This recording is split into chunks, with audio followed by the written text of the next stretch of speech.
Samantala, alamin naman natin kung marami na bang bumibisita sa mga puntod sa Davao Memorial Park sa Matina, Davao City. Humingi tayo ng update mula kay Israel Dumaulaw. Israel?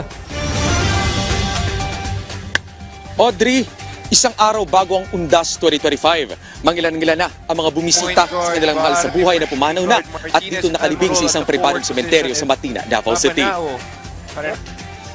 Makikita sa mga bumisita dito ang pagdala at paglagay ng mga bulaklak at kandila.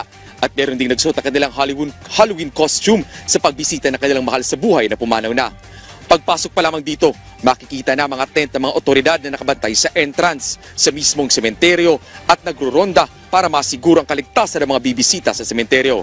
At dahil mabilis ang pagdagsa ng mga bumibisita dito at nagdulot ito ng traffic congestion sa impormasyon na binigay ng City Transport and Traffic Management Office ng CTTMO Davao City, mayroong traffic plan ang ahensya para sa pribadong sementeryo bukas Nobyembre 1 hanggang Nobyembre 2 ngayong taon, kung saan merong sidewalk lane para sa mga tao na pupunta sa naturang sementeryo at outermost lane naman sa MacArthur Highway papuntang south ay inilaan lamang para sa mga sasakyan papasok ng naturang sementeryo.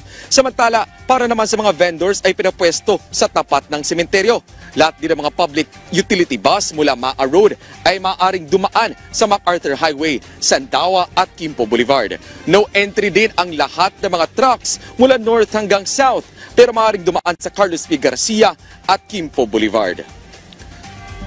Audrey, ngayon na ay nagsisimula ng bumuhos ang ulan dito sa Davao City at nagsimula na rin magsiligpit at umalis sa mga bisita dulot nga ng pag-ulan. Gayunpaman, inaasang mas dadami pa ang bilang ng mga tao na bibisita sa mismong Undas bukas. Daghang salamat, Israel Dumaulaw ng PTV Davao.